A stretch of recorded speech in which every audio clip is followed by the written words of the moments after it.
감사합니다. 제가 2년 전에는 1과를 했었는데 8과를 하게 됐네요. 같이 읽어볼까요? 시작. 이미 시작된 하나님 나라를 이 땅에서 어떻게 살아낼 수 있을까? 하나님 나라라는 표현이 여러분에게 어떻게 들릴지 모르겠어요. 여기 같이 말씀 읽어보겠습니다. 요한이 잡힌 후, 내가 읽어주는 게 아니야. 잠 깨기 위해서 읽어야 돼. 시작. 요한이 잡힌 후 예수께서 갈릴리에 오셔서 하나님의 복음을 전파하여 이르시되 때가 찼고 하나님 나라가 가까이 왔으니 회개하고 복음을 믿으라 하시더라. 이 마가복음 말씀에 보면 여기 녹색으로 하나님 나라가 어떻게 했다고요? 가까이 왔다. 한국어 버전에서는 가까이 왔다는 얘기는 여기까지 왔다는 얘기잖아요. 근데 헬라어라는 그 단어가 원래 신약 성경의 언어죠. 헬라어에 의하면 한국어 번역을 할 수가 없는 거예요. 저 가까이 왔다는 말은 뭐냐면 이미 시작되었다. 그런 뜻이에요. 시작되었다. 근데 아직 완성되진 않았다. 그러니까 도착하면 끝난 거잖아요. 그렇죠? 근데 하나님 나라는 시작해서 완성으로 가고 있기 때문에 저 가까웠다라는 말을 쓴 거거든요. 좀 더 한 번 더 보겠습니다. 누가복음 표현인데 같이 읽어보겠습니다. 시작. 바리새인들이 하나님의 나라가 어느 때 임하나이까 묻거늘 예수께서 대답하여 이르시되 하나님의 나라는 볼 수 있게 임하는 것이 아니요 또 여기 있다 저기 있다고도 못하리니 하나님의 나라는 너희 안에 있느니라. 하나님 나라 어디 있대요? 제가 어제 집에 가서 강의 준비를 했지 않겠어요? 지금은 다 안 졸고 잘 들어서 너무 고마운데 어쨌든 새벽에 일어나서 또 떠오른 게 있어요. 그래가지고 PPT 다시 수정하고. 나만 그런 게 아니야. 우리 주한 선생님 카톡이 왔는데 6시에 막 카톡이 온 거예요. 잠도 안 자고 뭐 했어? 그냥 자지 그랬더니 8과 PPT를 준비를 못했대. 5시에 일어났대. 아이고 참. 그걸 송혜린 선생님한테 달라고 하면 되지. 그거를 왜 만들어? 그렇죠? 송혜린 선생님 달라고 하면 줄 텐데. 내가 만든 게 아니니까, 그렇죠? 내 걸로 만들었고 또 그것을 쓰라고 또 남을 줬어요. 멋있더라고요. 저도 아침에 일어나서 아차! 내가 만들기로 했던 PPT 그걸 왜 까먹었지? 그러고선 바로 아침에 막 7시에 막 만들고 그러고 따끈따끈한 걸 갖고 왔습니다. 하나님의 나라는 너희 안에 있다는 말을 영어 성경으로 보면 within이라고 돼요. within이 내부에 있다 이제 그런 뜻이거든요. 저 한국어를 보면 너희 안에 있다는 말은 어디에 있는 것 같아요? 우리 안에 이 가슴에 우리 내부 속에 있다 이렇게 느껴지죠. 근데 저 헬라어의 원어는 그게 아니에요. 여러분 영어 잘 하시죠? 어몽이에요. 어몽이 뭐예요? 뭐뭐? 가운데 있다는 거예요. 사이에 있다는 거예요. 가운데 사이에 어디 사이에 있다는 거예요? 이 말씀을 잘 보면 시작이 어떻게 돼 있어요? 바리새인들이 하나님 나라가 어느 때 임하나니까 수아 여기 오른쪽, 저 왼쪽 수빈이 앞으로 오고 바리새인들이 하나님 나라가 어느 때 임하냐고 물으려면 어디서 물어야 돼요? 예수님은 강단에 있고 회중석에서 질문이 있어요 이렇게 한 게 아니고 바리새인들이 삥 둘러싸고 있었던 거예요. 그리고 예수한테 따진 거예요. 야, 네가 말하는 하나님 나라는 언제 임하냐?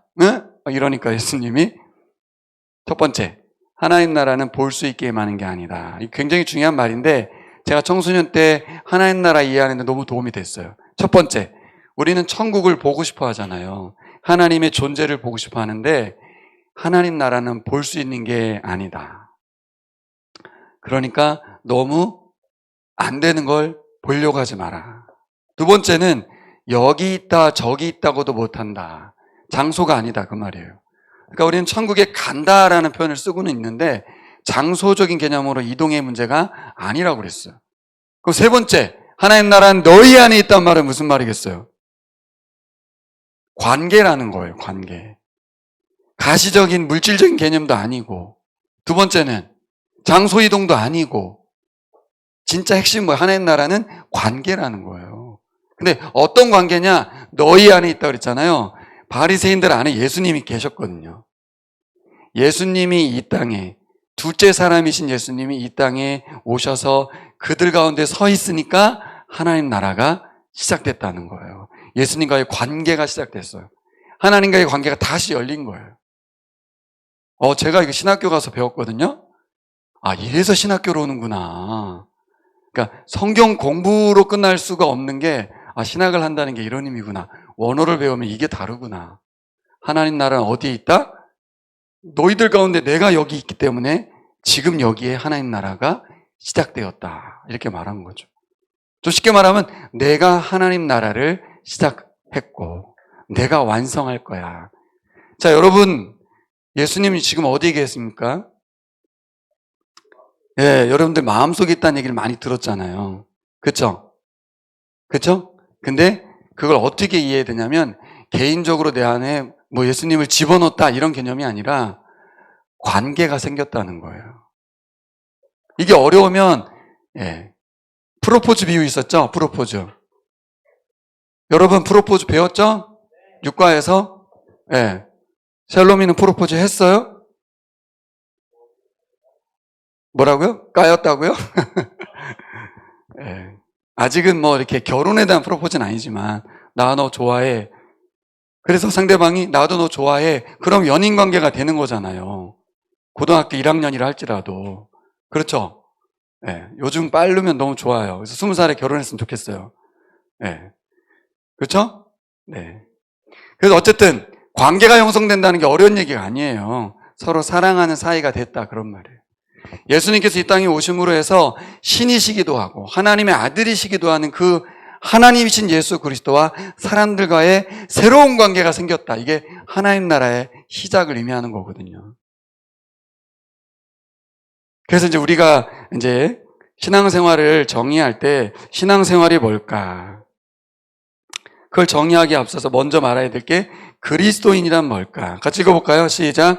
그리스도인이란 예수님 아니면 설명이 안 되는 사람들, 예수님 없이는 살 수 없는 사람들. 제가 전도사 되고 한 5년 차 정도 됐는데 저는 할 줄 아는 게 많이 없거든요. 그러니까 제가 이렇게 설교하거나 말씀을 전하는 걸 보니까 전혀 창의적이지가 않아요.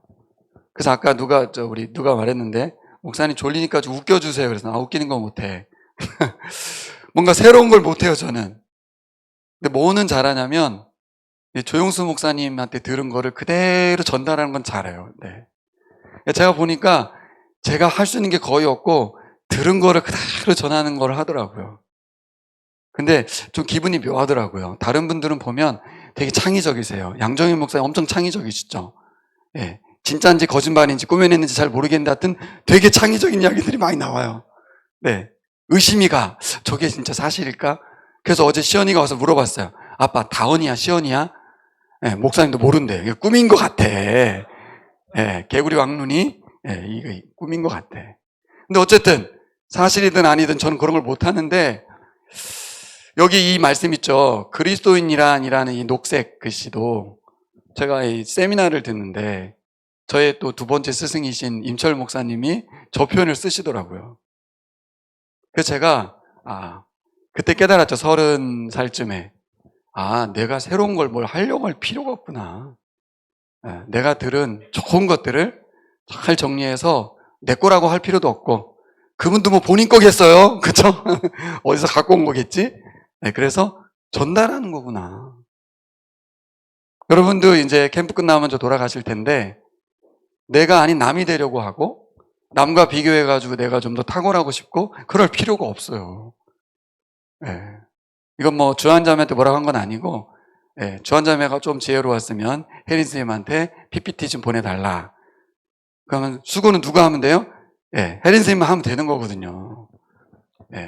열심히 만들 필요는 없어요. 그리고 이제 수정할 시간이 없었기 때문에 본인이 만든 거겠지만 어쨌든 내가 못하는 걸 너무 잘하려고 할 필요는 없고 내가 잘하는 걸 가지고 남을 섬기면 되잖아요. 그렇죠? 저 표현은 저에게 너무나 큰 충격이었어요. 그리스도인은 예수님을 따르는 사람이야. 예수님을 뒤를 쫓아가는 사람이야. 이런 표현만 듣다가 예수 아니면 설명이 안 되는 사람들.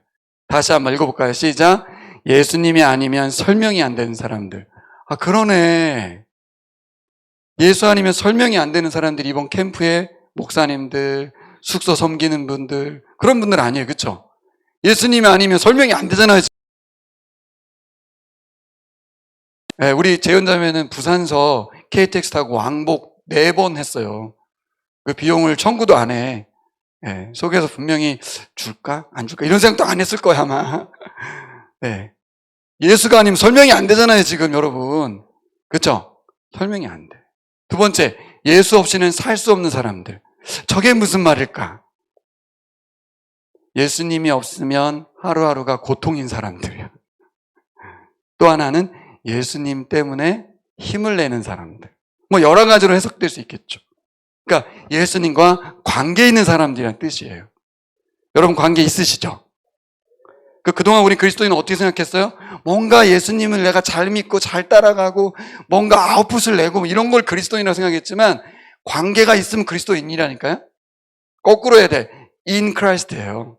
우리 안에 예수님이 계신 게 그리스도인이잖아요. 그렇죠? Within. 네, 우리와 함께 하시는 분인 줄 믿습니다. 그리스도인은 이제 어떻게 사는 거야, 앞으로? 자, 읽어보겠습니다. 시작. 하나님은 우리가 극상품 포도열매 맺기를 크게 시작.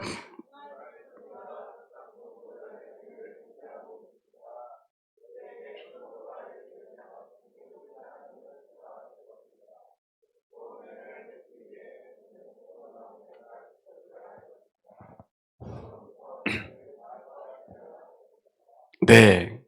저는 이제 팔과할 때마다 이거 물어보거든요. 그 파란 글씨, 여러분 예수님께서 여러분의 극상 포도열매 맺길 기대하고 계시대요. 마음이 어때요? 너무 신나요? 와, 나를 기대하시는구나. 와, 벅차다. 아니면 부담된다. 그죠? 왜요? 밑에 문장이 부담을 주잖아요. 뭐라고 써 있어요?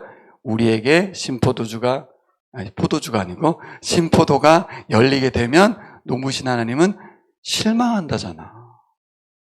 그러니까 엄청 부담되잖아. 시연이가 늘 이게 부담이 있는 것 같아, 보니까. 잘해야 된다는. 그러니까 내가 잘 보이고 싶어서가 아니라 하나님의 영광을 가리면 안 된다는 그런 마음이 있는 것 같아. 근데 밑에 녹색 글씨 읽어봐요. 시작. 좋은 열매를 맺기 위해. 이 말이나 파란 글씨나 똑같은 거죠. 그죠? 네, 극상품이란 말을 써놔가지고 좀 그런 것 같아. 평범한 포도열매 맺을 수도 있는데 극상품은 안 될 것 같잖아요. 그죠? 근데 밑에 보면 좋은 열매를 맺기 위해 2가지를 하면 된다잖아요. 그쵸? 뭐 하면 된대요? 자, 1번 시작. 우리는 포도나무에 잘 붙어 있어야 할 것입니다. 두 번째는 나무로부터 진액을 잘 빨아들여야 할 것입니다. 그러니까 그쵸? 너무 부담됐었는데 이게 자유로워졌어요. 극상품 포도열매 맺기 위해서 엄청 열심히 노력해야 되잖아요. 극상품 포도열매 맺으려면. 그쵸? 농부가 막 이렇게 막 가꾸 가지치기 하고 막 해야 될 것 같잖아요. 근데 농부는 누구래요? 농부는 하나님. 우리는 뭐예요? 우리는 가지래잖아. 가지.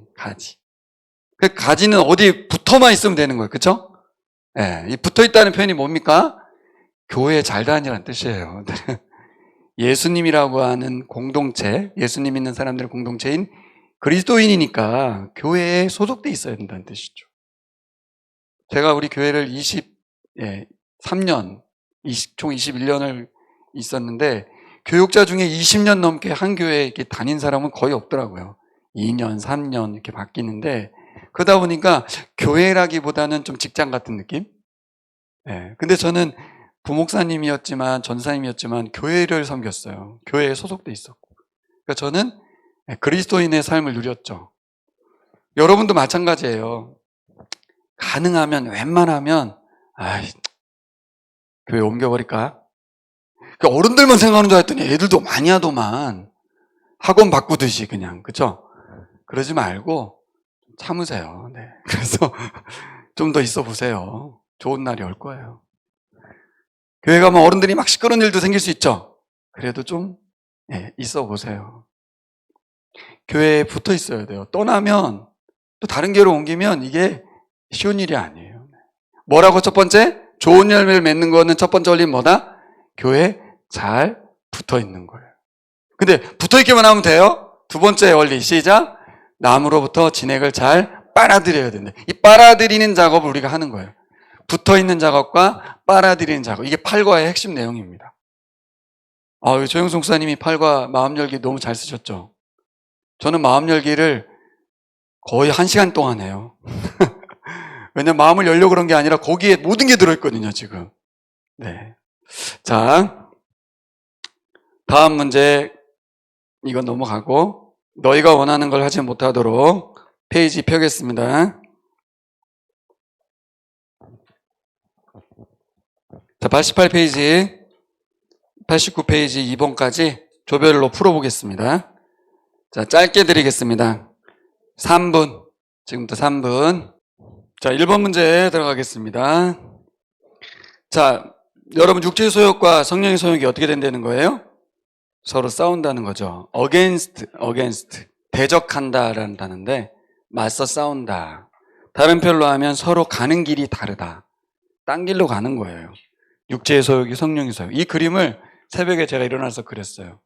자, 보면 소욕이란 단어는 좀 욕이 들어가 있어서 그런데 desire란 뜻이 갈망이거든요. 소욕을 검색해 주네, 얘가. 네. 저기 사람이 있어요. 사람 속에 육체의 소욕밖에 없었어요. 육체의 소욕이라는 거는 뭐 나쁘다라기보단 사람이 태어나면 기본적으로 갖고 있는 갈망이 있죠. 아이들은 사탕을 많이 먹고 싶어 하잖아요. 기본적 갈망이죠. 그죠? 그런 것처럼 우리 안에 있는 뭐 잠욕이 됐든 성욕이 됐든 무욕이 됐든 욕심이 있는데 근데 그걸 좀 더 지나서 갈망이라고 하는 것은 좀 더 가치 있는 것을 갈망하잖아요. 그죠? 그러기도 하지만 시면에 근본적으로 자기 자랑, 그죠? 높아지고 싶은 마음, 이런 것도 다 있거든요. 근데 그런 게 다 있는데, 거기에 뭐가 들어왔어요? 성령의 소욕이 들어온 거예요. 근데 동그라미를 보면, 이게 교집합이라고 하죠? 겹치는 부분이 있어, 없어요? 겹치는 부분이 조금이라도 있어요? 없어요. 저 그림을 여러분 머릿속에 집어넣고 살면 편해져요. 왜 신앙생활이 힘든지 이제 알게 되는 거예요. 내 맘대로 살아도 됐는데 이제 성령님이 들어오셔서 뭐라 그래요? 너 그렇게 하는 건 아닌 것 같아 라는 마음을 주시는데 이건 양심이 아닙니다. 성령님이 주시는 생각이에요. 원래 사람에게 양심이라는 게 있잖아요. 그렇죠? 선하려고 하는 의지도 있고 그거 말고 성령님이 들어오신 이후에 예수님의 가르침을 주시는 거죠. 또 다른 말로 하면 예수님이 우리 안에 오신 거니까 예수님이 자꾸 말씀하시는 거예요. 결아, 세미를 때리면 안 되지. 사랑해야지. 이렇게 말씀하시는 거예요. 저도 알아요. 그거는 성령님이 주시지 않아도 원래 아는 거죠. 그렇죠? 근데 성령님이 오시고 나서 알려주는 건 뭐예요? 결아, 세미를 위해서 네가 희생을 해야 되는 거야. 싫어요. 제가 참을 수 있는데 희생은 못 하겠어요. 이런 거 있잖아요. 그렇죠? 기본적으로 성령님이 우리 안에 오셔서 주시는 생각들이 있거든요. 그럼 나를 불편하게 해요. 일단 고민하게 해요. 교회 다녀가지고 진짜 담배도 못 피고 이렇게 되는 거예요. 술도 못 먹고, 그죠? 교회를 출석하는 순간부터 막 술집 가던 사람이 갑자기 교회 다니니까 이게 반지 좀 빼고 들어가고 이렇게 가는 거예요. 자꾸 걸리는 거예요. 조금이라도 걸리는 거예요. 그렇죠? 그러면서 옆집 직원이 교회 다니는데 술 마셔도 돼요? 이렇게 물어보는 거예요. 그럼 성령님이 그분을 통해서 말씀하시는 거죠. 그럼 골치 아파요. 내가 교회 다닌다는 얘기를 괜히 해가지고 이러면서 네. 어쨌든 우리 안에 성령의 소욕이 들어온 이상 불편한 공존이 일어납니다. 근데 사실 공존이라고 보기에는 저 동그라미를 제가 작게 했지만 육체의 소욕이 훨씬 크겠죠. 그렇죠? 엄청 크고 성령의 소욕은 진짜 씨앗이 떨어진 것 같을지도 몰라요. 근데 성령님께 우리가 순종해가는, 우리의 의지적으로 순종해가면서 이 크기를 키워가는 거가 아닌가 싶고요. 컸다고 해가지고 커져 있는 게 아니라 갑자기 줄어들기도 해요. 내가 확 뻥튀기가 될 때도 있고. 어쨌든 공존한다는 거, 교집합이 없다는 거 꼭 기억하세요. 알았죠? 네, 이거 기억하시면 됩니다. 자, 두 번째. 신앙생활에 대한 부분을 정의해 보겠습니다. 같이 읽어봐요. 시작. 신앙생활이란 거듭난 그리스도인의 삶이란 시작. 성령님이 제안하는 길로 걸어가는 것이다. 그러니까 거듭난 그리스도인의 삶은 이건데, 그런데 내가 하고 싶은 대로 하면 어떻게 돼요? 그거는 원래 내가 살던 대로 사는 거잖아요. 그렇죠? 그리스도인의 삶이라고 말하기는 좀 어렵죠. 그래서 신앙생활은 쉬워요. 성령님이 제안하는 것들을 순종하고 따라가는 거. 네, 그렇게 쉽게 말할 수 있겠습니다. 자, 여기 보면 너희가 원하는 것을 하지 못하게 하신다는 말씀이 있는데 지금까지 생각하던 지식과 부딪히지 않냐? 이 말이 무슨 말인 것 같아요? 여러분, 우리가 오해한다는 거죠. 예수님 믿으면 내가 원하는 거 다 이루어질 것 같아. 기도하면 다 응답해 줄 것 같아. 아까 좋으신 하나님 노래했는데 우리의 기도를 응답해 주시는 참 좋으신 하나님을 노래했는데 기도했는데 응답이 안 돼. 그리고 내가 바라는 거 하나도 안 이루어 주셔. 뭘 원하는 거예요? 하나님은 나의 기도를 들어주셔야만 한다. 이 생각을 갖고 있잖아요. 그렇죠? 제가 개척 나간 2019년 7월에 이 목사님 책을 안 갖고 올라왔네요. 보라새같이 되었다를 조 목사님 강의를 책으로 낸 책이 출판됐거든요. 그때. 근데 팔과를 딱 폈는데 여기 이렇게 써 있는 거예요.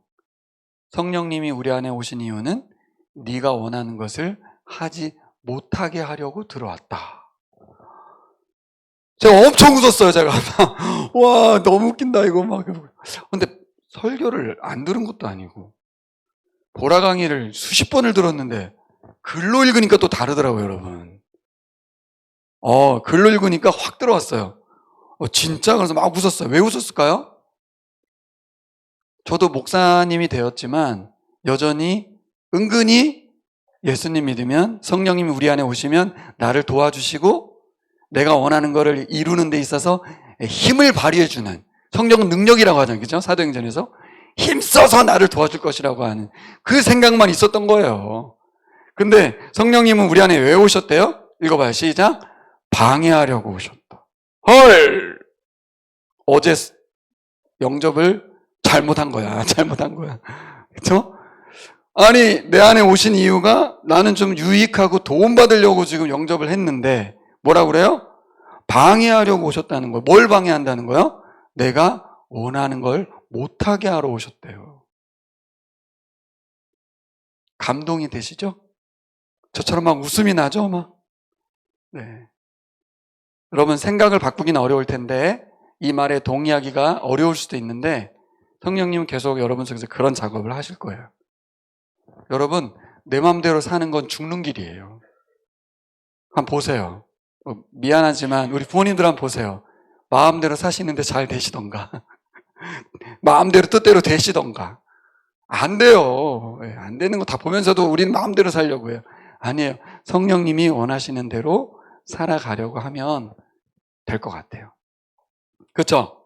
여러분, 예수님 믿고 거듭난 그리스도인들이 살아가는 삶이 뭐라고요?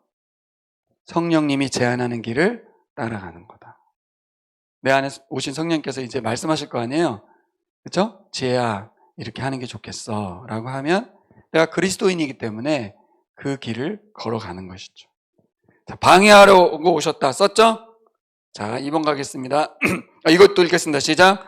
나를 따라오려거든 자기를 부인하고 날마다 자기 십자가를 지고 나를 좇을 것이니라. 네, 우리가 예수 믿은 이유가 뭐예요? 예수님 뒤 따라가겠다는 거였잖아요, 원래는. 그러니까 그때는 그렇게 알았는데 은근히 내 마음속에는 그래도 좀 도와주시면 좋겠다 이 생각을 하는데 내가 원하는 대로 다 갔다간 죽어요. 가끔 내 기도도 들어주시긴 하지만 일부러 막아서기도 하세요. 지나고 나보면 하나님이 나를 은혜롭게 인도했구나 알 수 있죠. 당장은 싫잖아요. 그죠? 엄마 아빠가 게임 못하게 하는 거, 사탕 못 먹게 하는 거 다 싫잖아요. 그죠?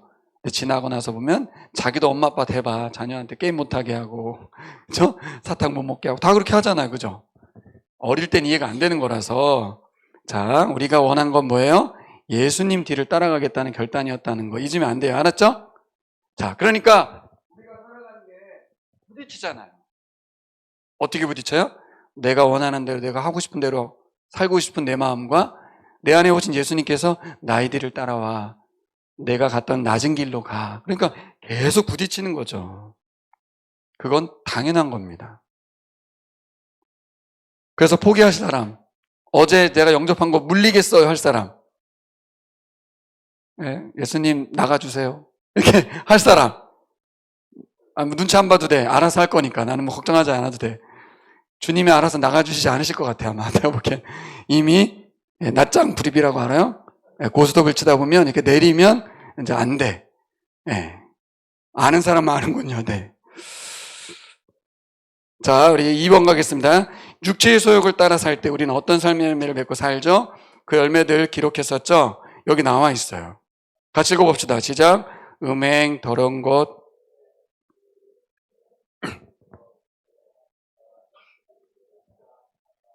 네. 요 위에 줄 보면 뭐와 관련돼 있어요? 부부관계에서의 음행에 관련돼 있죠? 다른 남자, 엄마 아빠가 있는데 친구도 사귀는 그런 부모님이 있을 수 있죠. 우상숭배와 주술에 빠지는 건 하나님과의 관계가 깨지는 거예요. 그렇죠? 그 다음 뭐예요? 시기, 분냄, 당짓는 것, 분열하면 뭐예요?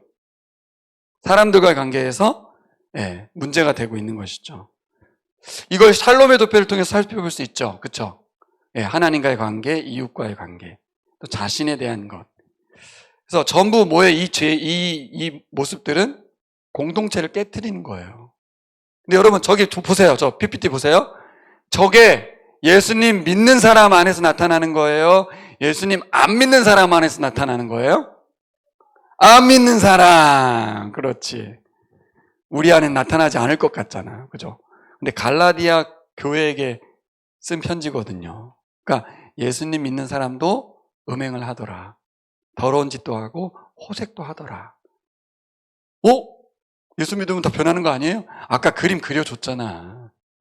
우리 안에 원래 나는 안 변한 상태로 그대로 있어요. 거기에 성령님이 들어오셨다는 다른 상황이 펼쳐진 거지 내가 변한 게 아니에요. 그래서 나는 계속 저렇게 살 수도 있는 거예요. 이해되시죠? 그래서 신앙생활 하다가 죄짓거나 막 내가 여전히 변화되지 않은 나를 볼 때 너무 실망할 필요 없어요. 너는 원래 그 모양 그 꼴이에요. 걱정하지 마시고 거기서 어떻게 해야 돼요? 성령님 내 안에 들어와 계시다는 거를 아니까 기도도 하고 말씀도 듣고 설교도 듣고 그러면서 그때 회개도 하고 다시 주님 도와주세요. 제가 졌습니다. 이번엔 이길 수 있도록 도와주세요. 이렇게 하면 되겠습니다. 여러분 헬라어를 읽어볼까요? 여러분 잘 아는 게임인데 게임 디아블로스. 디아블로스. 사탄이란 뜻이에요. 디아는 사이에서, 블로스, 이렇게 나눠놓다, 갈라놓다 그런 뜻이에요. 디아블로스, 사탄. 사탄이 하는 일이 뭐예요? 공동체를 깨트리고 사람과의 관계, 하나님과 관계 깨트리는 거잖아요. 그렇죠? 그렇죠. 그러니까 이게 여기 있는 이 모든 것들이 뭐예요? 사탄이 우리의 본성대로 살도록. 야, 왜 하나님 뜻대로 살아? 네 하고 싶은 대로 해. 그럼 어떤 일이 벌어져요? 디아블로스가 사탄이 뭐예요? 모든 하나님과의 관계, 친구와의 관계, 가족 관계를 다 깨트려 버리는 거예요. 여기 나와 있는 호색, 더러운 거, 음행. 결혼을 했는데도 다른 여자를 다른 남자를 만나고 다니고 좋아하고 이러면 가정이 깨지겠죠. 다 뭐 하는 거예요? 사탄이 어떻게 해요? 야, 너 즐겨 하고 싶은 대로 해. 결혼했다고 요즘 세대들이 다 그렇게 하잖아. 이런 거 있잖아요. 그렇죠? 이걸 도덕과 윤리로 이해하시면 안 돼요. 상식적으로도 그러면 안 되는 거지만 성령님 뭘 원하세요? 그걸 하지 마는 정도가 아니라 서로 하나 되어서 하나님 나라를 살아가라고 하거든요. 자, 금지할 법이 없는 사람이 있을까요? 없을까요? 있어요. 자, 문제 풀어보겠습니다. 3번. 자, 일어나서 지금부터 또 3분. 3분. 3분이에요. 질문 한 번에 쫙 읽고 답 빨리 쓰고 하세요. 시작. 여러분 여기 보세요. PPT에 있는 이런 열매, 육체의 열매, 자기 하고 싶은 대로 살아서 저런 열매, 투기, 술 취함, 방탕함, 사람들 이간질하고 분열하고 파당짓고 하는 사람들 속에 내가 있어요. 여러분 기분이 어떨 것 같아요? 듣는 순간 기분 나쁘죠? 들어간 것도 아닌데 그냥 생각만 해도 기분 나쁘죠? 거기 계속 있고 싶어요? 나가고 싶거든요. 근데 이게 교회 안에도 이런 일이 있을 수 있다는 거 없다는 거예요? 있다는 거예요. 왜냐하면 사람은 다 아까 어제 양조연 목사님 말씀하신 것처럼 다 죄인들이고 환자들이에요. 질병을 앓고 있기도 하고 외로움을 앓고 있기도 하고 다들 아프대요. 교회만 오면 사실 다 환자가 또 돼. 건강한 거 갖다 갑자기 자기 안 알아준다고 뭐라고 하고 슬프다고 하고 막 그래요. 그러라고 온 거예요, 사실. 예. 근데 서로가 그 부분에 대해서 이제 뒤에 나오는 성령의 열매로 그걸 채워져 가는 거거든요. 여러분, 이런 사람이 모인 공동체 계속 있고 싶어요? 여기? 싫죠, 그죠? 예. 근데 나에게 적용해 보세요. 그런 나와 사람들이 함께 하고 싶겠어요? 쉽진 않죠, 그죠? 그래서 우리가 어떻게 해야 된다는 거예요. 그 다음, 여기 나와 있는 것처럼. 자, 성령의 열매 9가지. 같이 읽어봐요. 시작. 사랑과 희락과, 큰 소리로 시작. 사랑과,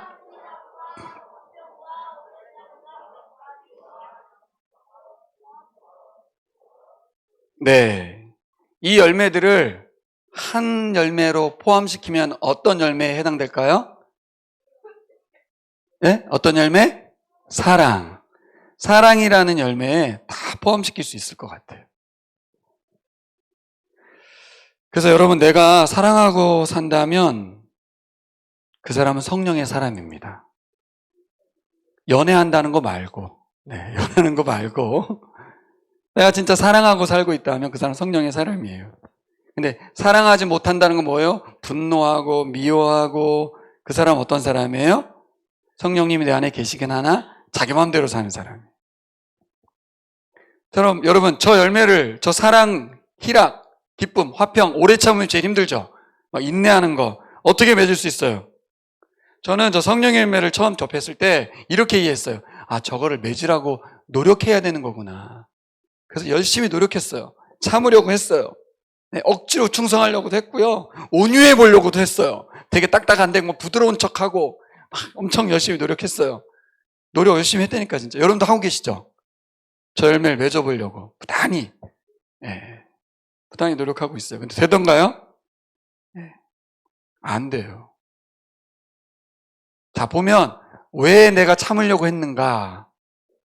그 이유는 상대방을 사랑해서 참은 게 아니라 나를 위해서 참은 거야. 아, 내가 참자. 이러면서 이게 참은 게 뭐냐면 성령의 열매가 아니야. 나를 위해서 참은 거야. 화평도 마찬가지야. 왜 화해한 거예요? 사랑해서. 긍휼한 마음이 아니고 뭐예요? 나를 위해서. 그게 나한테 좋아. 이렇게. 이게 세상에서 말하는 윤리적인 차원이고요. 성령님이 오시면 어떻게 해요? 이 사랑의 열매를 통해서 상대방을 인내해주고, 그렇죠? 그리고 화해도 하는 거예요. 여러분, 이거 가능해요? 가능하세요? 가능한 사람 손 들어보세요. 네. 불가능하시기 때문에 성령님이 오신 거예요. 여러분, 이 성령의 열매의 성품을 다 가지고 계신 분이 계셨어요. 누굴까요? 예수님이죠, 예수님. 그러니까 예수님이 이 땅에 하나님 나라로 이 땅에 오셨다. 바리새인들이 하나님 나라 언제 오냐? 그러니까 하나님 나라는 이미 시작되었고 여기 너희들 가운데 여기 있다. 성령의 열매를 맺는 분, 예수님만이 딱 세상에 한 분, 둘째 아담이신 예수님만 저 성품을 맺거든요. 그분이 우리 안에 들어와 주신 거예요. 할렐루야. 네, 그분이 들어오셔서 열매는 볼 때 누가 맺히는 것 같아요? 샬롬이가. 안 그랬는데 샬롬이가 어느 날부터 잘 참아. 근데 옛날에 보면 참으면서 눈물을 흘렸거든. 요즘 웃어. 저건 뭔가 변화된 것 같은데. 저건 샬롬이란 인간이 할 수 있는 그런 짓이 아니야. 예수가 아니면 설명이 안 돼. 이게 이제 되는 거예요. 이해되시죠? 이해되시죠? 그러니까 우리는 어떻게 해야 돼? 계속해서 성령님이 지시하는 길을 걷는 거예요. 그러다 보면 다른 사람들이 그걸 보고서 야, 너 교회 잘 다니나 보다 요즘? 이러면서 이제 말해주는 거예요. 그러니까 네가 어떻게 알았어? 그냥 다 보여. 사람들은 다 봅니다. 느껴지거든요. 이게 자기가 열매를 갖다 붙이고 있는지 아니면 우리 안에 있는 예수님의 성품이 나를 통해서 드러나는지. 그러니까 여러분, 뭐에 힘써야 돼요? 포도나무 비유. 예수님께 붙어 있어야 돼요. 두 번째, 어떻게 하라고요? 나무로부터 진액을 어떻게 하라고? 빨아들이라고. 그럼 열매는 자동으로 맺혀요. 할렐루야? 그러니까 우리는 열매를 만들어내려고 엄청 노력을 했는데 저도 그랬거든요. 그러고 하지 말라는 거예요. 그것조차도 육체의 욕망이에요. 잘 보이려고 하고. 교회 안에서 나름 회장이 되려면 착한 행동을 많이 해야 표를 많이 얻을 거라고 하는, 금권성권 할 수 없으나 그래도 음으로 양으로 편지도 써주고 맛있는 것도 사주고, 학교에서는 안 된 거 교회에서라도 회장을 해봐야지, 뭐 이런 거 있을 수 있잖아요. 그죠? 나쁘다는 게 아니라 그게 나쁜 건 아니죠. 하지만 결국 성령님이 준 성품은 아닌 것 같아요. 지금 차이를 이해하시겠어요? 근데 오늘 진짜 잘 듣는다. 강의를 잘하는 건 아닌 것 같고, 네, 강의 스타일을 바꿨기 때문인 것 같아요. 그쵸? 네. 하여튼, 이해됐죠? 이 정도 이해됐으면 정말, 여러분들이 너무 훌륭한 겁니다. 자, 이 질문 읽어볼까요? 시작. 어떻게 하면 우리가 속한 공동체가 천국이 될 수 있을까요? 라는 질문이 맨 밑에 있어요. 그쵸? 3번에. 이 질문에 앞서서 우리가 생각해 봐야 될 게 있죠. 2번 질문. 이 같은 것을 금지할 법이 없다는 말이 무슨 말일까? 자, 이 같은 것을 금지할 법이 없다. 여러분, 법 없이도 산다는 사람 들어봤어요? 쟤는 법 없이도 살 것 같아. 그 사람이 누구였냐면 니고데모였어요. 니고데는 율법을 다 지켜 행했고 할 수 있는 최선을 다해서 하나님을 섬겼던 사람이거든요. 저 사람 천국 안 가면 누가 가? 그랬는데 갑자기 예수님이 넌 천국 못 가? 그러는 거예요. 나는 열심히 살았고 착하게 살아서 갈 수 있을 거라고 생각했는데 왜 못 가요? 그랬더니 천국은 그렇게 열심히 살고 잘 살아서 가는 게 아니야. 성령님이 우리 안에 오셔서 함께 관계하는 게 천국이지 어디 들어가는 게 아니었거든. 자격을 얻는 게 아니야. 성령님이 우리 안에 오셔서 함께 사는 거였어요. 그걸 몰랐던 거죠. 여러분은 이번에 알게 되셨죠? 네, 알게 되셨어요. 법 없이도 산다는 말씀에 대한 예화는 우리 이영희 목사님께서 아주 쉽게 이야기해 준 게 있어요. 그거를 이제 받아서 조 목사님이 창의적인 게 아니고요. 이영희 목사님과 뺏겨가지고 사용하고 계세요. 다 그렇게 사는 거예요, 여러분. 네. 뭐라고 했냐면, 아니, 이영희 목사님은 뭐든지 쉽대요. 침을 놓는데, 침을 막 엄청 잘 놓거든요. 근데, 이제 조영수 목사님 물어봤어요. 이영희 목사는 어떻게 이렇게 침을 잘 놓는가? 목사님, 공부 열심히 하셔야 돼요. 이렇게 말하고, 쉬워요, 목사님. 엄청 쉬워요. 엄청 쉬워요. 책 요만큼만 외우면 돼요. 막 이러면서. 모든 걸 쉽게 얘기하는 거예요. 그때 이제 조 목사님 배웠다는 거죠. 이영희 목사님이 말씀하신 것처럼 말하면 좋겠다. 신앙생활 엄청 쉬워요. 교회 처음 온 사람들이 질문하거든요. 우리 이니가 저한테 이제 질문하는 거예요. 목사님, 성경을 보니까요, 구약에 619개나 되는 하라 하지 말라는 619개 그 모든 율법을 다 지켜야 됩니까? 니고데모처럼 저에게 묻는 거예요. 그럼 제가 뭐라고 하면 돼요? 아니야, 리나 너무 쉬워. 신앙생활은 619개나 되는 명령을 다 지키는 게 아니고 뭐만 하면 돼요?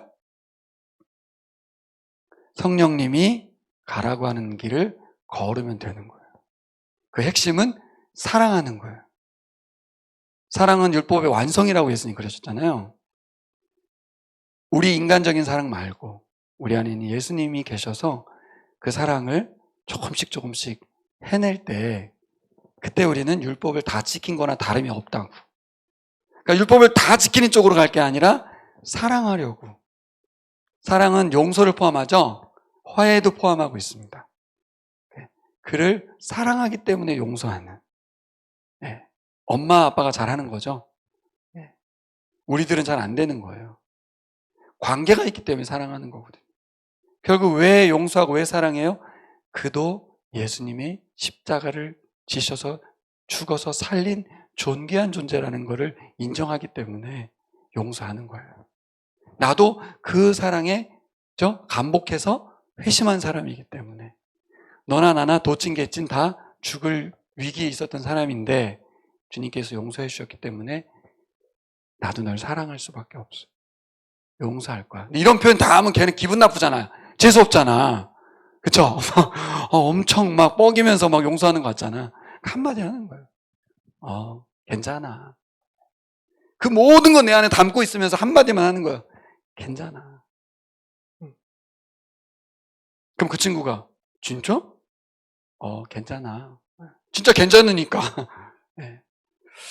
그렇게 여러분 용서할 수 있겠어요? 안 됩니다. 안 되는 거예요. 그래서 예수님 그분과 함께여야만 가능할 줄 믿습니다. 가장 핵심적인 질문, 어떻게 하면 우리가 속한 공동체가 천국이 될 수 있을까요? 이거는 답을 해봅시다. 옆 사람과 논의해서 답을 빨리 정하세요. 옆 사람과 둘이, 셋이, 한 줄에 셋 있죠? 한 줄에. 서로 얘기해서 답을 줘야 돼. 어떻게 하면 우리가 속한 이 속한 공동체는 어떤 곳이 있을까요? 집이 있겠죠, 집. 우리 집. 또 학교도 있고, 뭐 학교는 인원이 너무 많으니까 학원, 뭐 아니면 교회, 예. 뭐 교회 안에 있는 목장, 우리 반. 예. 어떻게 하면 우리 반이 하나님 나라가 될 수 있을까? 빨리.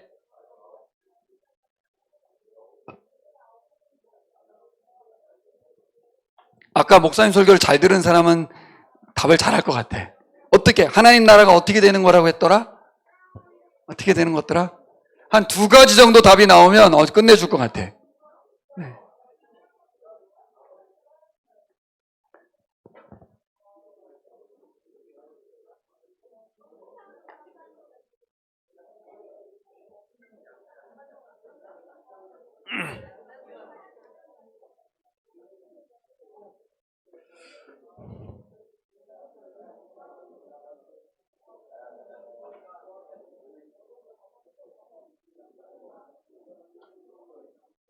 자, 답 다 나왔죠?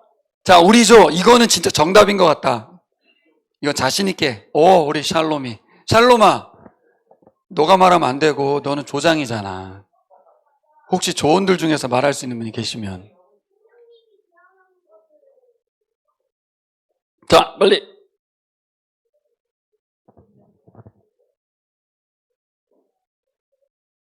어떻게 하면 될까요? 일어나. 자, 마이크를 대줄 거야. 하민이가. 성령님이 구하시면 됩니다. 외국어를 들은 느낌인데. 뭐라고 했어? 성령님이 거하시면 됩니다. 박수. 그치. 설교 잘 들었네. 어떻게 졸지 않고 잘 듣지? 성령이 임했나? 그렇구나. 또 다른 사람. 일단 이거부터 합시다. 여러분, 하나님 나라 세워가는 일에 관심 있어요? 여러분의 관심사는 뭐예요? 저는 여러분 보라캠프 이후에 여러분의 관심사가 하나님 나라 세워가는 일, 우리가 속한 공동체에 육체의 열매를 맺어가지고 있고 싶지 않은 공동체가 아니라 우리 공동체가 계속 모이고 싶은 공동체로 만들어가는 일에 내가 관심을 뒀으면 좋겠어요. 저는 거기에 관심을 둡니다. 실제로. 왜냐하면 내일이 없어요, 여러분. 우리 베트남 선교사님이 13일 날 돌아가셨는데 작년에 저희 교회 와서 설교하셨거든요. 그리고 엊그저께 나랑 카톡을 했거든요. 근데 우리 한희성 목사님이 여러분 죽을 수 있어요 막 그러길래 애들 앞에서 죽음 얘기를 저렇게 세게 하시면 어떡하지? 위협하시는 건가? 그래도 동생분이 좀 그렇게 돼서 그 경각심을 주시는구나 그랬는데 진짜 전날 저도 큰 충격이었어요.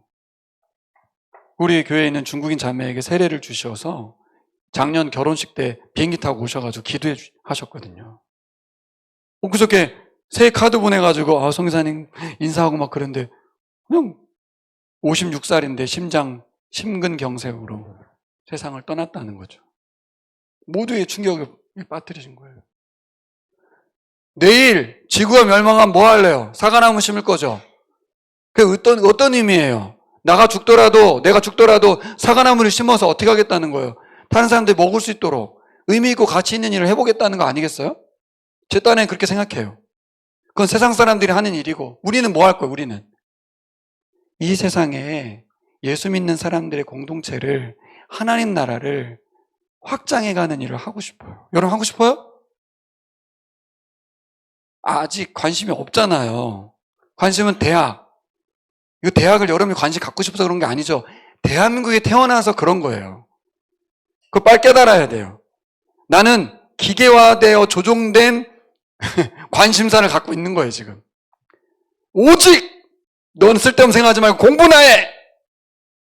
지금 너에겐 대학이 중요한 거야 라고 조종을 당했기 때문에 오직 나는 거기에만 끌려서 관심을 두고 있지만 교회 와서는 딴소리 하니까 엄마는 교회에서는 그렇게 하지 말라는데 이제 교회에서 들은 얘기를 하지 말고 여러분이 오늘 보라캠프에서 받아들인 걸로 바꾸세요.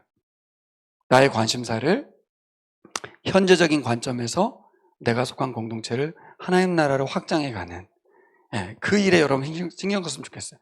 첫 번째 해야 될 일은 뭐냐면 주님 저를 사용해 주세요. 이거부터 해야 돼요. 제가 할게요! 이게 아니라 주님이란 얘기에 주님이 굉장히 중요한 말인데 저는 종이에요 그런 뜻이잖아요. 주님 저를 하나님 나라 확장하는 일에 사용해 주세요. 이렇게 기도 먼저 해야 돼요. 자, 동의가 되는 분은 읽어볼까요? 시작. 주님 저를 사용해 주세요. 자, 시작. 우리 공동체를 하나님 나라로 만들어가는 일에 기꺼이 제가 헌신하겠습니다. 사실 이거는 어디 표방하기도 좀 그래. 민망해. 말해놓고 제멋대로 살고 자기 위해 살 수도 있기 때문에 좀 꺼내놓고 말하기 좀 그렇고 주님 앞에 늘 기도하는 거야. 주님 제가 저렇게 기도했는데 오늘도 나만을 위해 살았네요. 다시 한번 우리 관계를 위해서 우리 공동체를 위해서 섬기고 사랑하며 살겠습니다. 도와주세요라고 관심사를 계속 바꾸는 거예요. 제가 우리 교회에서 한 달에 한 번씩 기도 제목을 내라고 하거든요. 우리 교회 청년 중에 한 친구가 1번 기도 제목을 저는 너무 감동 있게 읽어요. 여러분 1번 기도 제목이 무엇일 것 같아요?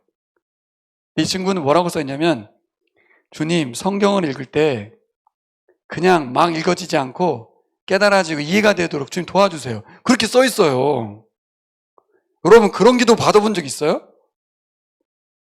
20살밖에 안 됐는데 기도 제목 써내라고 하는데 그 기도를 딱 써놓으면 맨날 안 바뀌어. 항상 그게 1번이야. 어떻게 그게 1번이지? 신기해요 저는 진짜.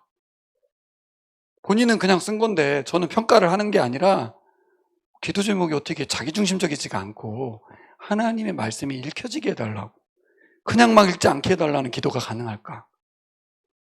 성령의 사람이라는 증거죠. 그렇죠? 그래야만 그 말씀대로 살 것 같으니까. 그죠? 그래서 여러분, 이 기도 했으면 좋겠어요, 여러분. 주님, 제가 이 보라캠프 이후에 제가 공동체를 하나님 나라로 세워가는 일에 저를 사용해 주세요. 공동체는 개별적으로 잘 정하세요. 누구와의 관계로 할 것인지, 어떤 소속으로 할 건지. 자, 그 다음, 이 두 번째 방법인데, 우리 공동체 하나님 나라로 세워가는 일의 첫 번째는 1번 시작. 내가 먼저 성령에 이끌리는 사람으로 산다. 오지랖 넓힌 사람 있죠? 자기도 못하면서 남한테, 야, 공동체를 세워야지. 하나님 나라 세워가야지. 이렇게 하기엔 조금 그렇잖아요. 그렇죠?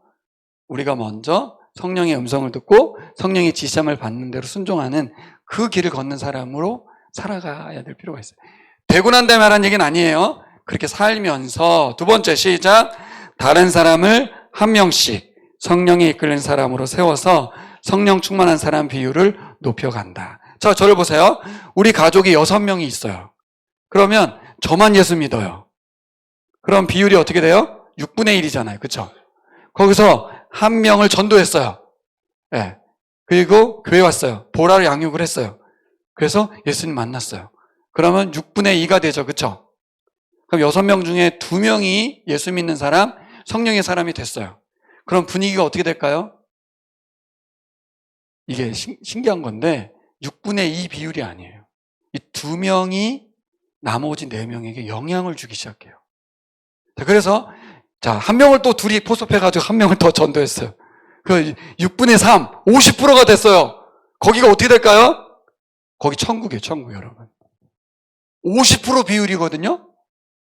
이거 엄청난 거예요, 여러분. 목사님, 우리 집은 100%인데요. 그렇지, 다 교회 다녀. 다 예수 믿고.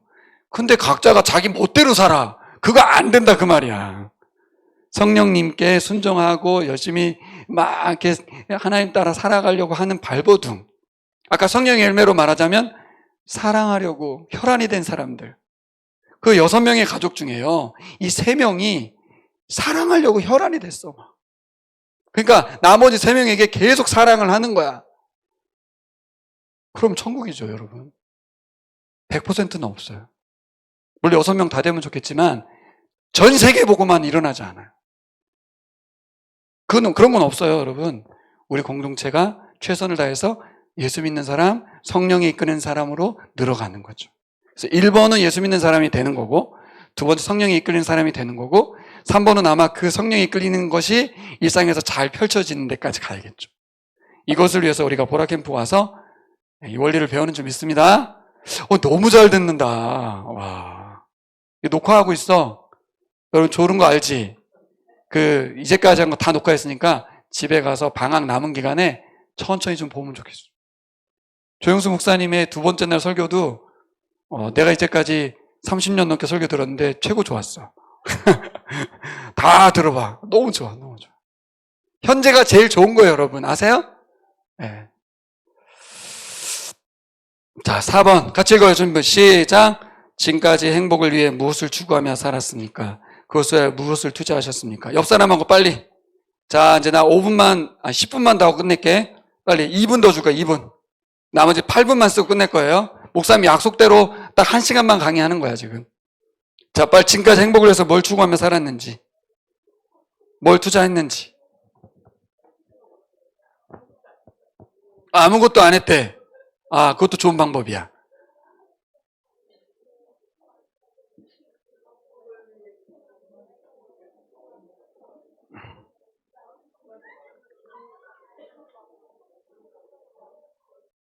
뭐 길게 할 것도 없다. 1분.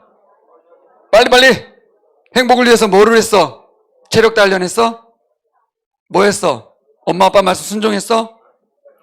공부 열심히 했어? 뭐 했어?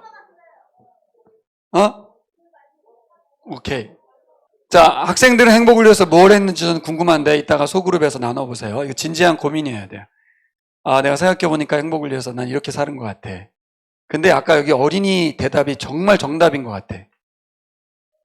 행복을 위해서 아무것도 하지 않았어. 진짜. 뭐가 행복인지도 모르겠어, 대한민국 사회에서. 근데 일반적으로 어른들이나, 이게 어른들도 포함된 교재니까 뭐 다 아시죠? 돈, 학력, 지위, 이런 걸 추구하거든요. 아직은 여러분 학생이니까 그런 걸 추구하지 않지만 기본적으로 어린아이들의 제일 1번 꿈이 뭐예요? 유튜버 되는 거잖아요. 그렇죠? 돈이거든요. 돈. 돈이 있으면 행복해진다는 생각들을 한단 말이에요. 그렇죠? 그래서 젊음을 투자하죠. 근데 여러분 다 아는 것처럼 행복은 소유에서 오는 게 아닙니다. 행복은 창조 때 우리가 뭘 배웠어요? 관계에서 오는 거였어요. 이 세상에 이건 일반적인 교회 한다는 사람도 다 알아요. 행복은 관계에서 온다. 관계에서 와요. 엄마, 아빠, 자녀가 있는데 누가 아파. 행복하지 않지. 좋은 관계해야 되는데 서로 미워해. 행복하지 않지. 돈이 수십억 있으면 뭐 하겠어. 행복하지 않지. 그쵸? 응급환자로 막 실려가고 중환자실에 들어갔어. 행복하기 어렵죠. 건강한 몸과 마음을 갖고 서로 사랑하면서 지내는 게 행복인데 이 세상에서 관점에서는 그런 것 같아요. 돈이 아니더라도. 근데 성경적 관점은 뭐예요? 성경적 관점. 갈라디아서에서 바울이 말하는 행복은 뭐예요? 어떨 때 행복하다는 거예요? 정답을 말해줘야지 빨리. 어떨 때 행복해요? 성령님을 쫓아 살아갈 때, 그렇죠? 성령님이 인도하는 길을 따라 살아갈 때 그때 가장 그리스도인들은 행복합니다. 다시 한번 우리 샬롬이가 이제 집에 돌아가면 엄마랑 또 계속 전쟁을 할 텐데 성령님께서 주시는 생각들에 순종의 비율을 높여갈 때 행복한 거지. 진짜 집 나가고 싶다. 기숙사 있는 학교로 가야지. 이게 행복이 아닙니다, 이게. 여러분, 집 떠나면 개고생이에요. 네, 그러니까 그럴 필요 없고 가까운 대학교 다녀요. 네. 엄마랑 아빠랑 함께 사는 게 행복이에요, 사실. 어쨌든 어떤 거예요? 그쪽이 아니고 어떤 거예요? 성령님께 귀를 기울이고 순종하는 거죠. 그래서 다음 질문. 자, 이거 읽어보겠습니다. 시작. 이제부터 나 김종환은 시작. 이제부터 나 이상화는 하나님과의 관계를 회복하고 하나님부터 공급되는 샬롬의 삶을 추구하며 살아갈 겁니다. 이렇게 쓰세요, 빨리.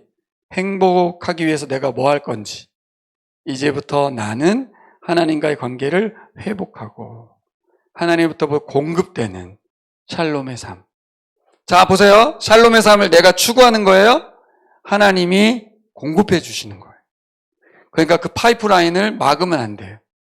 알겠죠? 자, 그것을 마지막으로 전하고 마치겠습니다. 마지막 질문. 자, 쓰는데 넘기면 좀 그런가? 머리에 집어넣어 빨리. 관계, 공급, 샬롬 이 세 가지 쓰면 돼. 자, 넘어가겠습니다. 어떻게 하면 성령의 열매를 맺고 살 수 있을까요? 어떻게 하면 성령의 음성을 들을 수 있을까요? 갈라디아서 5장 16절 읽겠습니다. 시작. 내가 이르노니 너희는 다시 시작. 내가 이르노니 너희는 성령을 따라 행하라. 그리하면 육체의 욕심에 이르지 아니하니라. 여기 핵심이 있는데, 자, 저를 주목해 보세요. 이제 마지막이에요. 3분. 우리는 신앙생활 할 때 잘못된 방향을 하는 경우가 있어요. 저기 잘 보시면 성령의 열매를 맺고 육체의 욕심을 이루지 않기 위해서는 어떻게 해야 되냐면 성령을 따라 행하라고 써 있거든요. 빨간 글씨. 근데 대부분의 사람들은 뭐에 힘쓰냐면 육체의 욕심을 이루지 않으려고 부탄히 노력해요. 무슨 얘기냐? 아, 내가 이러면 안 되는데 내가 노력해야지. 아, 내가 죄 지면 안 되는데. 아, 내가 술을 끊어야지. 아, 담배를 끊어야지. 내가 거짓말을 안 해야지. 계속 죄와 싸우는 거예요. 자기하고 싸우고. 아우, 하나님 내가 안 죽었어요. 나를 십자가에 못 박아 죽여주세요. 막 이러면서 막. 옛날에 그 중세시대 때는 고난에 동행한다고 예수님 십자가에 못 박히듯이 사람도 십자가에 못 박혔기도 했고, 맨 무릎으로 막 계단을 고행이라고 해서 올라가기도 하고, 그럼 사람이 변해요? 왜 이렇게 무식해? 근데 우리가 무식하다니까요? 지식이 없는 거예요. 어떻게 해요? 엄청 열심히 노력해요. 성령의 열매는 성령님이 맺는 열매인데 내가 막 갖다 붙이려고 그래요. 막 육체의 욕심을 이루지 않으려고 한다고요. 책 펴보겠습니다. 앞에 보시면 자 88페이지 2번 보세요. 88페이지 2번 질문 시작. 육체의 소욕을 따라 살 때 우리는 어떤 삶의 열매를 맺고 살게 됩니까? 저는 이 질문을 보고 너무 깜짝 놀랐어요. 조 목사님이 질문을 잘못 만든 게 아닐까? 이게 뭐지? 이게 뭐지? 여러분, 저 보세요. 여러분 중에 육체의 소욕의 열매를 맺고 싶은 사람 한 명도 없잖아. 근데 여기 이렇게 써 있어. 육체의 소욕을 따라 살 때. 이게 뭐지? 나 이렇게 살고 싶지 않은데? 여러분도 아니잖아, 그죠? 근데 왜 육체의 소욕을 따라 산다고 하지?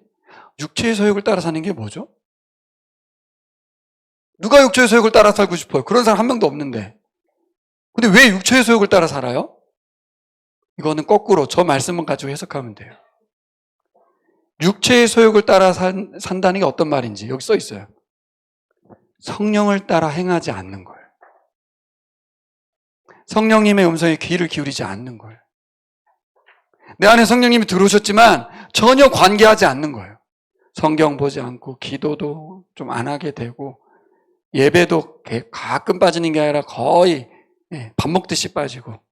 그러니까 뭐예요? 성령님과 관계없이 살아요. 그렇죠? 그런 삶을 뭐라 그래요? 육체의 소욕을 따라 사는 거예요. 아니에요, 목사님. 전 육체의 소욕을 따라 살지 않아요.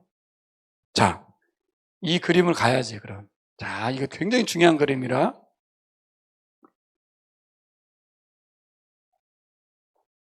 자, 이거. 여러분 잘 보시면 성령님이 우리 안에 오셨지만 육체가 갈망하는 대로 살았던 사람이거든요. 성령님이 오셨는데 귀도 안 기울여. 성령님께 순종하지도 않아. 그럼 어떻게 사는 거예요? 내 마음대로 사는 거지. 내 마음대로 사는 게 뭐예요? 그냥 평범하게 사는 거예요. 전 육체의 소욕을 따라 사는 게 엄청 죄 짓는 건 줄 알았어. 그게 아니고 성령님께 관심 없이 예배에 불참하고 말씀과 기도랑 멀어져서 그냥 평범하게 착하게 일반적으로 사는 게 바로 육체의 소욕을 따라 사는 거구나. 결국 그 열매가 이렇게 맺혀지는 거구나. 제가 이걸 깨닫고 나서 깜짝 놀랐어요. 그래서 이제 어떻게 하면 돼요? 5장 16절의 말씀대로 하면 어떻게 하면 돼요?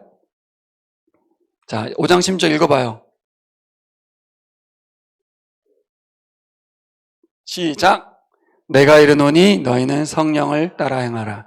그리하면 육체의 욕심을 이루지 아니하리라. 성령님이 우리 안에 오셨음을 믿냐 안 믿냐 단계를 이제 넘어섰잖아. 성령이 내 안에 계신 것을 알기 때문에 이제 어떻게 해야 돼요? 성령의 음성을 듣게 노력해야겠죠. 여기 한 5가지 정도를 성령의 음성을 듣는 방법을 써놨는데 한 가지만 추천하고 마칠게요. 여기 보면 뭐가 있냐면 사람이 있어, 사람. 저는 팔괄할 때마다 여러분 젊은 친구들에게 이걸 추천하는데 영적 지도자. 저에게는 우리 조영수 목사님이 영적 지도자였어요. 17살 때 만났고 제가 우리 목사님 개척하시고 난 뒤에 21살인가의 교회 이제 식구가 되었거든요. 근데 저에게는 아버지 어머니가 안 믿는 분이어서 영적으로 아직 안 열렸어요. 그 니고데모 같은 사람이었죠. 근데 엄청 잘난 체 했어요, 저는. 왜냐하면 고등학교 때 우리 서클에 회원이 170명이었거든요. 거기 회장이었기 때문에 잘 나갔죠. 막 선배님 그러면서 막 지금도 그래요. 그 친구들이 막 돈도 보내줘요. 막 왜 보내냐? 안 물어봐요. 그냥 받죠, 저는. 네. 그만큼 저를 사랑해요.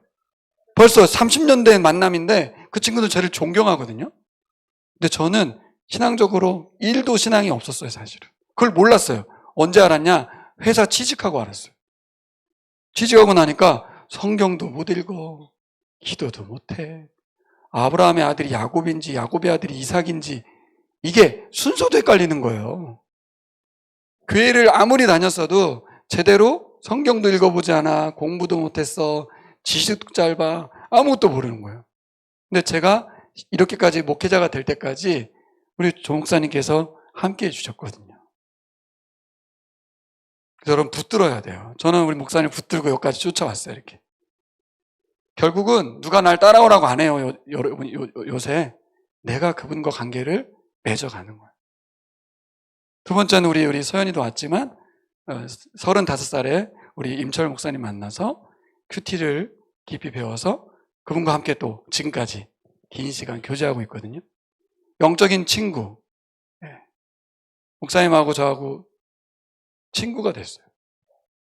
여러분 이번에 보라캠프 온 여기 우리 조 있죠? 그냥 즐거운 친구가 아니라 영적인 친구가 되십시오. 저기 나와 영적 지도자 있죠? 교회의 전도사님, 목사님 중에서도 내가 따를 수 있는 분이라고 하면 잠깐 그냥 우리 교회에 있으니까 따르는 게 아니라 인생길을 함께 걸어갈 수 있는 멘토로 삼아갈 수 있고, 이 캠프에 와서 함께 했던 교사분들 있죠? 좋은 선배들 그래서 붙여준 거예요. 목사님들이 여러분을 막 전화 받고 해주기에는 성도인들이 계시잖아요. 그래서 청년 교사들을 세워드린 거예요. 같이 성장하는 거죠, 같이. 너무 좋지 않습니까?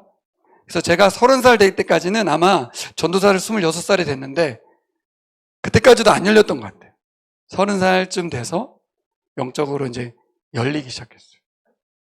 그러니까 예수님은 20살에 믿었지만 성경이 막 제대로 읽혀지고 감정으로 다가올 때까지는 굉장히 오래 걸렸어요. 10년. 그리고 전도사가 되었어도 신학교를 졸업할 때쯤 가서 하나님과 관계가 열렸던 것 같아요. 제가 그 정도니까 여러분들은 엄청 빠른 거예요, 여러분. 엄청 빠른 거라고. 비교 대상이 아니에요, 저는. 그래서 여러분, 오늘 2가지를 말씀드리고 싶어요. 하나는 아까 앞에 말한 것처럼 여러분이 속한 공동체를 하나의 나라를 세우고 싶은 열정을 달라고, 갈망을 달라고 기도하시면 좋겠어요. 두 번째는 그러기 위해서 함께 그 일을 이룰 동역자를 찾는 거예요. 우리 집안의 식구들 찾고 우리 교회에서 찾아가지고 우리 같이 기도하면서 우리 공동체에 한 사람 한 사람을 하나님의 사람으로 세워가자. 그리고 내년 보라캠프 광고합니다. 교사로, 조장으로 다른 교회 친구들이 오게 될 텐데 이제 그들에게 우리가 받은 일을 나누는. 우리 재현자매가 작년에 1년 전에 여기 와서 이런 말 하면 좀 재현자매한테 미안하지만 마지막 날 소감문도 잘 쓰기 어려워하더라고요. 아직도 이 정리가 잘 안 돼가지고 헷갈려 했거든요. 그 친구가 1년 뒤에 너 보라캠프 교사할지도 몰라. 제가 그렇게 말했으면 그랬을지도 몰라. 그렇죠? 근데 1년 뒤에 제가 어제 우리 교회 갔는데 6과 스크립트를 프린트를 너무 많이 해가지고 계속 나오는 거예요. 그래서 집에 가서 다 읽어봤어요. 근데 진짜 우리 수아가 하는 것 같은 기분이 드는 거죠. 우리 아들이 그 새롭게 쓴 그 강의 내용이나 이런 글들이 너무 감동이 되는 거예요. 조 목사님의 스크립트를 제가 정리해서 넘겨줬는데 본인의 언어로 바꿔가지고 막 이것이 하나님께서 하시는 일인 줄 믿습니다. 네, 큰 일을 하려고 할 필요는 없어요. 우리가 소공 공동체에서 내 동역자와 나의 신앙의 지도자들과 함께 그곳을 예수 믿는 사람 많이 늘리고 성령이 이끌리는 사람 늘려가는 거, 그게 하나님께서 이 땅에서 우리가 살아가라고 예수님 보내주신 이유입니다. 이 말씀 읽고 마치겠습니다. 시작. 너희 안에서 행하신 이는 하나님이시니 자기의 기쁘신 뜻을 위하여 너희에게 소원을 두고 행하게 하시나니. 제가 이 소원을 강의를 통해서 전달했는데 하나님께서 여러분들 그렇게 이끌어 하실 줄 믿습니다. 자, 영적 합의를 소망하기, 교회는 일상의 유일한 소망입니다. 보라캠프를 통해 어떤 변화가 일어났는지 소감문까지 소그룹에서 진행을 하려고 하는데, 여러분이 큐큐했던 그 장소로 가서 지금부터 10시 반이죠? 11시 반까지